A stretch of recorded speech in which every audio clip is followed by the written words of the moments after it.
دیکھیں کہ جب کوئی مسلمان مرد عورت کے حصول کے لیے کسی عورت سے نکاح کرتا ہے تو اس کے اوپر بہت ساری ذمہ داریاں آ جاتی ہیں۔ اس لڑکی کا بھائی اس کا سالہ بن جاتا ہے، اس کی بہنیں اس کی سالیاں بن جاتی ہیں، اس لڑکی کی ماں اس کی ساس بن جاتی ہے، اس لڑکی کا باپ اس کا سسر بن جاتا ہے۔ تو اس طرح ایک پورا خاندان وجود کے اندر آ جاتا ہے۔ اب جب یہ پورا خاندان ایک نکاح کی وجہ سے وجود میں آیا تو اس کا فائدہ کیا ہوا؟ اس کا فائدہ یہ ہوتا ہے کہ اب اس مرد کے لیے اس عورت کو چھوڑنا آسان نہیں رہتا۔ اس مرد کے لیے اس عورت کو چھوڑنا آسان نہیں ہوتا، بلکہ اب اس کے حقوق بھی اس کو ادا کرنا پڑتے ہیں۔ اگر وہ اس کے حقوق ادا نہ کرے تو عورت کو یہ حق حاصل ہوتا ہے کہ وہ اپنے حقوق کا مطالبہ کر سکے۔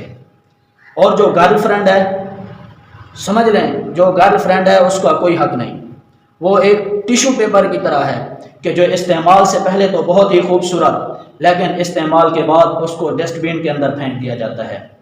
تو یہی تباہی والا حال معاشرے کے اندر عورت کا ہونے والا ہے کہ جب تک اس کا حسن ہے مرد اس سے فائدہ اٹھاتے رہیں گے۔ جیسے ہی اس کے چہرے پر جھریاں پڑنا شروع ہو گئی، لوگ اس کو ٹیشو پیپر کی طرح ایک طرف پھینک دیں گے۔ تو معزز خواتین، کہ اسلام نے پردے کا حکم دے کر آپ کا تحفظ کیا ہے۔